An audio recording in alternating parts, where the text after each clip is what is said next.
بسم اللہ الرحمن الرحیم۔ آج ہمارا عنوان ہے گواہی اور اس کے احکام و مسائل۔ سب سے پہلے کہتے ہیں کہ گواہی کے لیے قرآن و حدیث میں شہادت کا لفظ استعمال ہوتا ہے۔ شہادت کا مطلب ہے کسی چیز یا معاملے کو اپنے علم کے مطابق ذمہ داری کا ثبوت دیتے ہوئے واضح کرنا تاکہ حقدار کو اس کا حق مل سکے، اور گواہی دینے والے کو گواہ وہ کہتے ہیں۔ گواہی میں دو باتوں کا دھیان رکھنا ضروری ہے۔ پہلی بات کہتے ہیں کہ گواہی کا بغور مشاہدہ کر کے اس کو دل و دماغ میں بٹھانا، اور دوسرا ہے معاملے کو قاضی اور جج کے سامنے پوری دیانتداری سے وہ پیش کرنا۔ گواہی دینے والے کو گواہ اور معاملات کی نوعیت کے پیش نظر گواہی کا حکم وہ بدلتا رہتا ہے۔ جب گواہی دینے والا کوئی اور نہ ہو تو معاملہ دو گواہوں کو معلوم ہو، اس وقت گواہی دینا وہ فرض ہو جاتا ہے، اور جب گواہی دینے والے کو گواہی کے لیے بلایا جائے تو گواہی کو چھپانا جائز نہیں۔ جب بہت سارے لوگ معاملے اور وقوع میں پیش آنے والے سے باخبر ہوں تو گواہی فرض نہیں رہتی، بلکہ مستحب کے درجے میں وہ چلی جاتی ہے۔ اب گواہی کے بارے میں اللہ تعالیٰ نے قرآن پاک میں یہ بات ارشاد فرمائی، وَلَا يَأْبَ الشُّهَدَاءُ إِذَا مَا دُعُوا، کہ جب گواہوں کو گواہی کے لیے بلایا جائے تو وہ انکار نہ کریں۔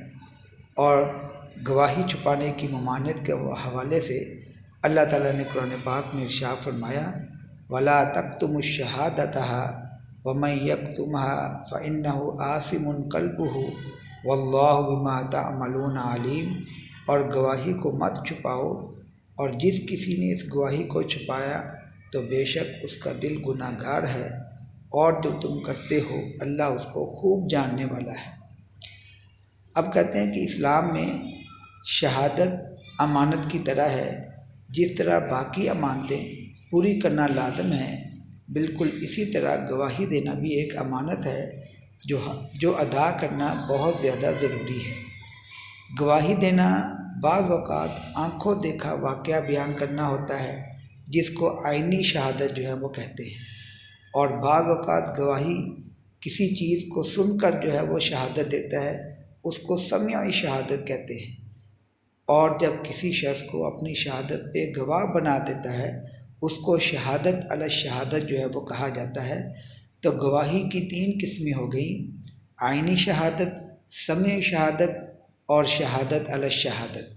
گواہی دینا چونکہ ایک اعلیٰ مقام و مرتبہ اور منصب ہے، اس لیے گواہی دینے کے لیے شرط ہے کہ گواہ مسلمان، عاقل، بالغ اور عادل ہو۔ اگر دو مرد گواہ نہ ہوں تو ایک مرد اور دو عورتوں کی گواہی بھی قبول کی جائے گی، اور اس کے بارے میں اللہ تعالیٰ کا ارشاد ہے کہ اپنے مردوں میں سے دو گواہ بنا لیا کرو، پھر اگر مرد نہ ہوں تو ایک مرد اور دو عورتیں گواہ بناؤ جن کو تم گواہ کے طور پہ پسند کرتے ہو۔ اگر ان عورتوں میں سے ایک بھول جائے تو دوسری اسے یاد دلائے، اور جب بھی گواہی کے لیے بلایا جائے تو وہ انکار نہ کریں۔ اب اس کے بعد کہتے ہیں کہ حدیث مبارکہ سے بھی گواہی کی وہ اہمیت بیان کی۔ نبی صلی اللہ علیہ وسلم نے فرمایا، اگر لوگوں کو محض دعوے کی وجہ سے ہی سب کچھ دے دیا جائے تو کتنے لوگ خون اور مال کا دعویٰ وہ کر ڈالیں گے۔ اس لیے دعوے دار کے ذمہ گواہ ہیں، اور انکار کرنے والے کے ذمہ قسم ہے۔ تو جب قرآن پاک حدیث نبویہ سے گواہی کے احکامات، گواہی کی اقسام وہ مکمل ہو گئیں، اب کہتے ہیں کہ جو جھوٹی گواہی دیتا ہے اس کے کیا وہ بال نمودار ہوں گے۔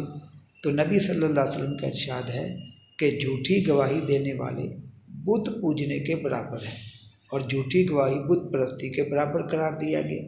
جھوٹی گواہی شرک کے برابر بھی وہ قرار دی گئی، اور 3 بار نبی صلی اللہ علیہ وسلم نے یہ آیت پڑھی کہ اللہ فرماتا ہے بتوں کی ناپاکی سے بچتے رہو اور جھوٹی باتوں سے پرہیز کرو۔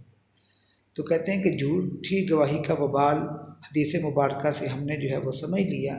اب کہتے ہیں کہ سچی اور جھوٹی گواہی کے اثرات کیا ہوں گے۔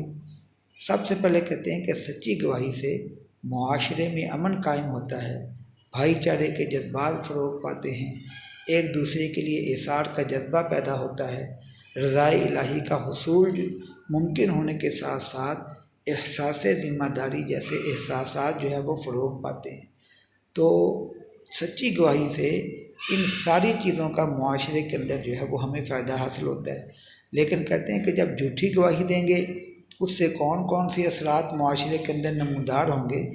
سب سے پہلے کہتے ہیں کہ اللہ تعالیٰ کی ناراضگی جو ہے وہ حاصل ہوتی ہے، دشمنیاں آپس میں فروغ پاتی ہیں، آپس میں دشمنیاں مزید بڑھ جاتی ہیں، معاشرے میں بے سکونی جو ہے وہ پیدا ہوتی ہے، معاشرہ بدامنی اور ظلم کا شکار جو ہے وہ ہو جاتا ہے۔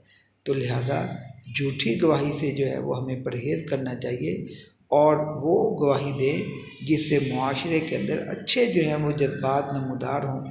اس لیے ہمیں چاہیے کہ اپنی ذمہ داری پوری کریں، سچی گواہی اور سچے جذبات کو فروغ دیں، نہ کہ جھوٹی گواہی، اور نہ ہی جھوٹی گواہی کے تحسین جو ہے وہ کریں کہ جھوٹی گواہی دینے پہ اس کی جو ہے وہ تعریف کرنا یا اس کی جو ہے وہ حوصلہ افزائی کرنا۔